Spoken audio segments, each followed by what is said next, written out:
They lied to you, society, history, even your own desires, wrapped in illusions. Women are not what they told you, not angels, not villains, but something far more unsettling and far more powerful. Over a century ago, Nietzsche saw through the mask, and once you see it too, you can never unsee it. This is not comfort, this is not blame, this is the truth you were never meant to hear. You were never in love with her, only with the illusion. The perfect woman, gentle, pure, devoted, a fantasy crafted by poets, priests, and desperate men clinging to a dream. But Nietzsche? He saw the lie. He saw the truth. Men do not love women.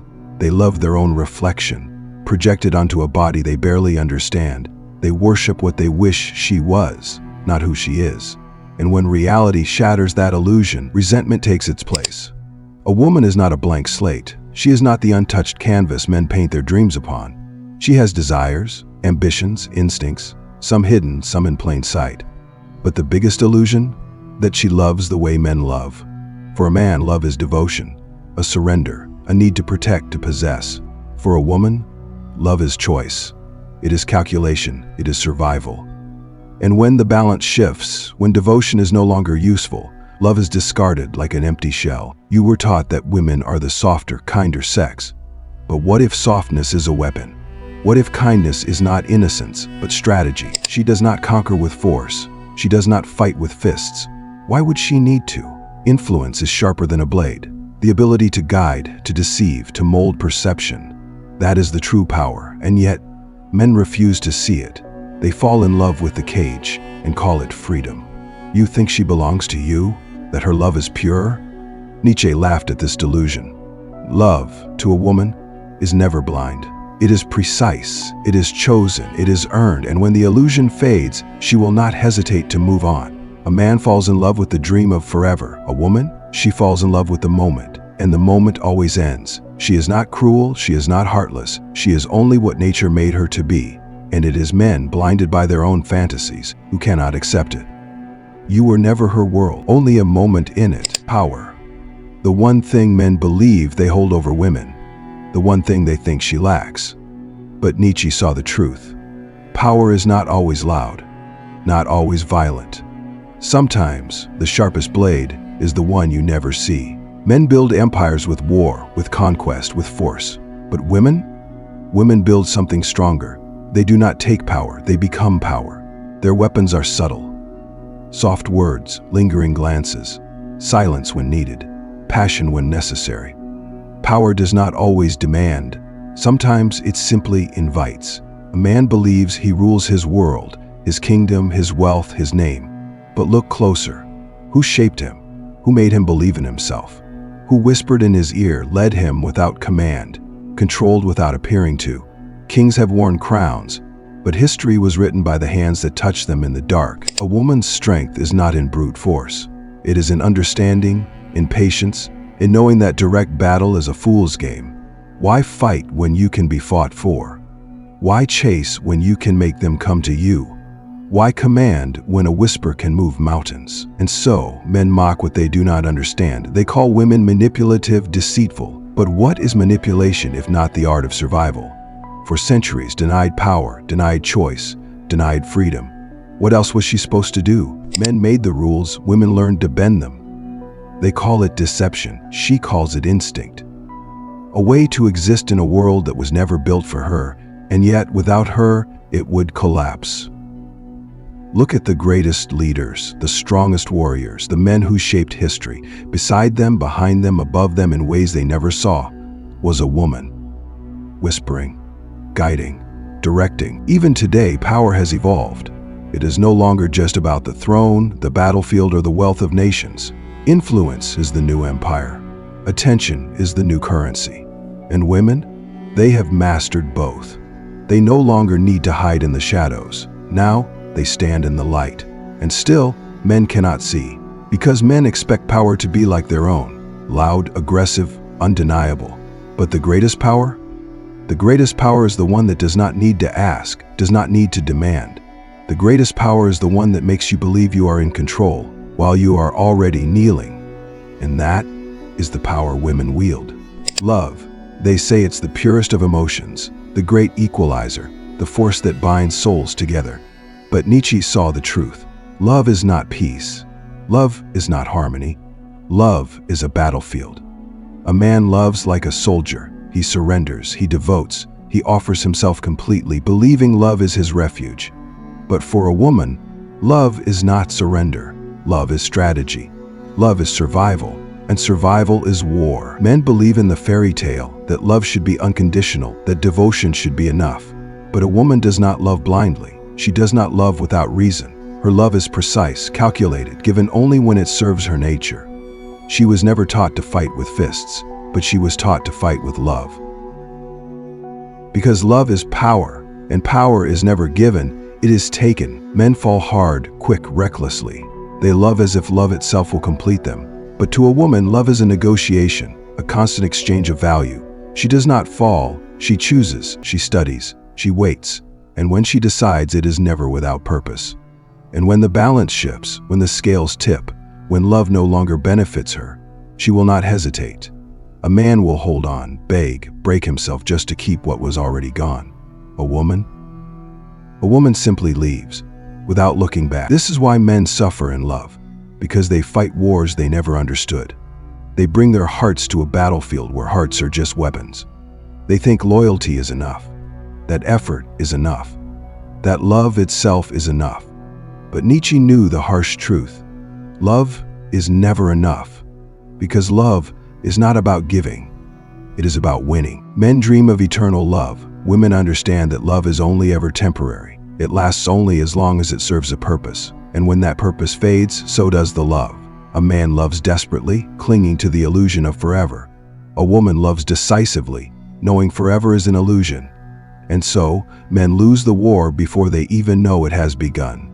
Because love was never a fair fight. And in war, only one side can afford to be blind. Morality, the great illusion, the invisible force that shapes societies, dictates laws, and controls desire.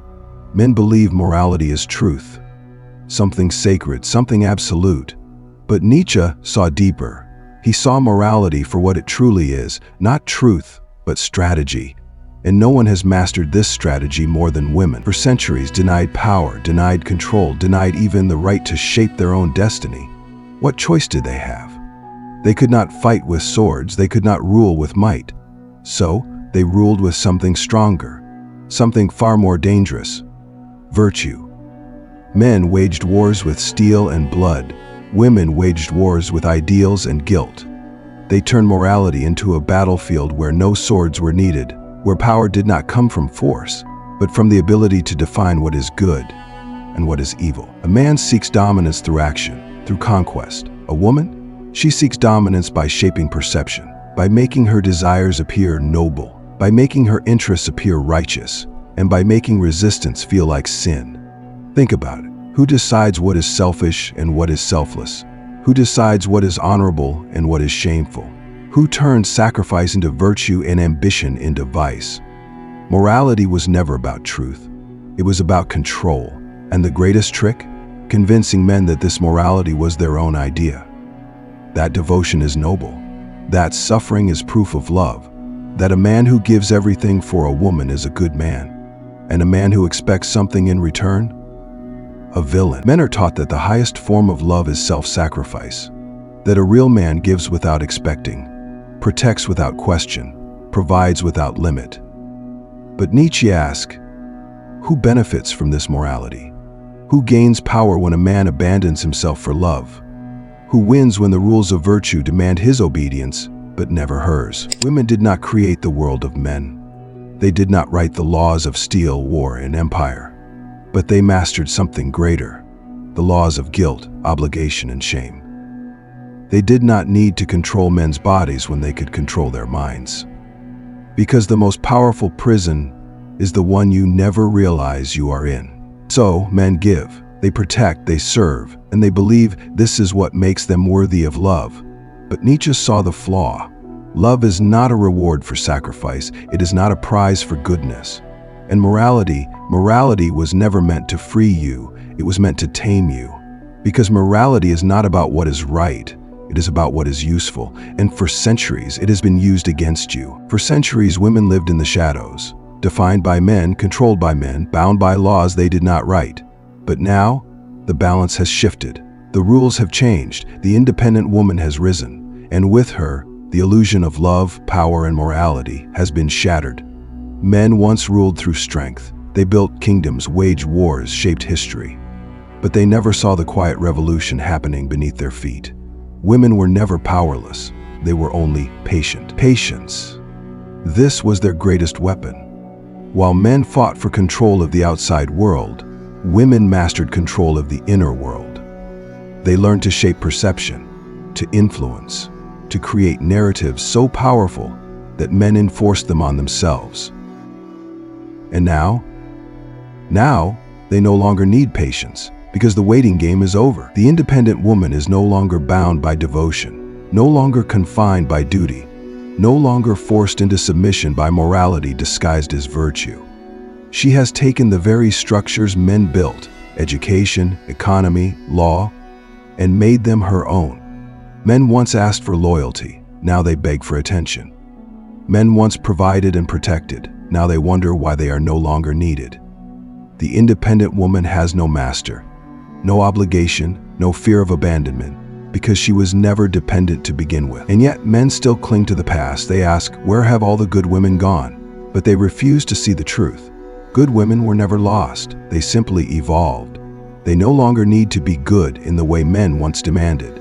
They no longer need to nurture, to submit, to build their lives around the dreams of another.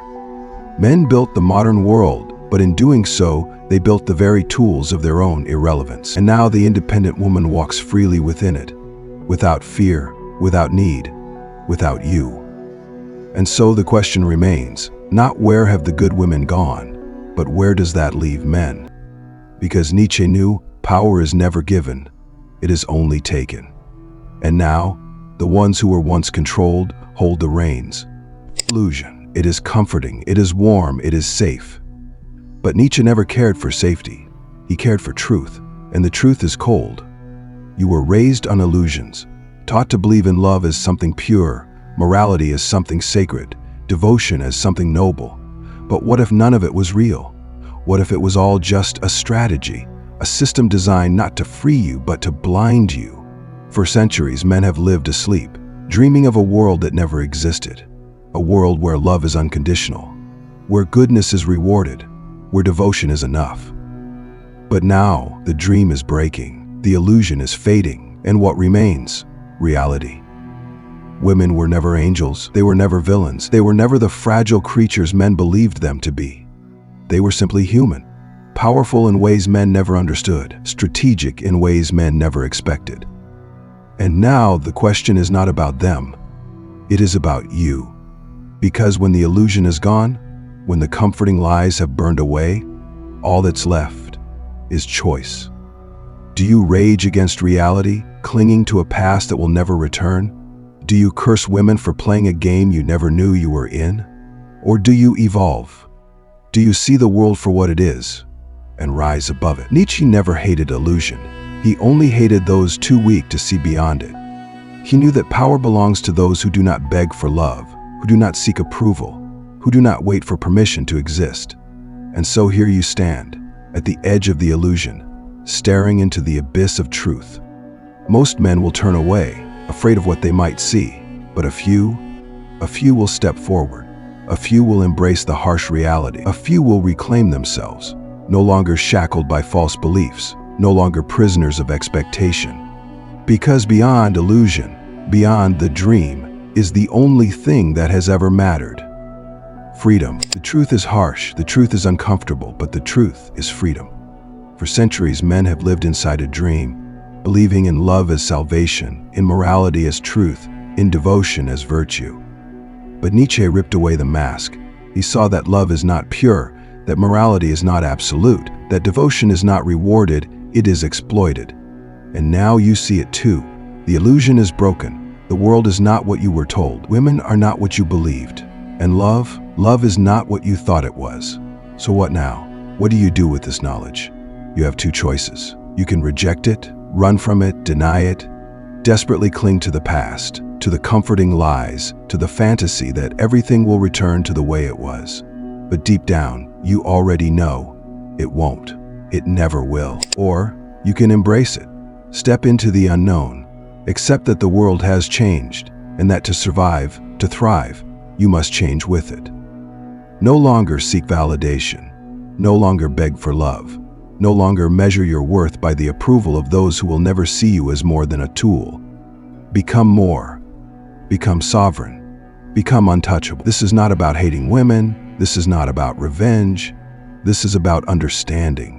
Seeing the world as it is, not as you were told it should be. And in that understanding, finding something greater. Indifference, power, freedom. Because in the end, Nietzsche did not seek to destroy illusion just to leave men empty. He sought to break illusions so that men could finally see the only thing worth chasing, the only thing worth living for, the only thing that has ever been real, is the path you carve for yourself. No more waiting, no more begging, no more dreaming. Wake up, reclaim your mind, and step forward, not as the man you were told to be, but as the man you were meant to become.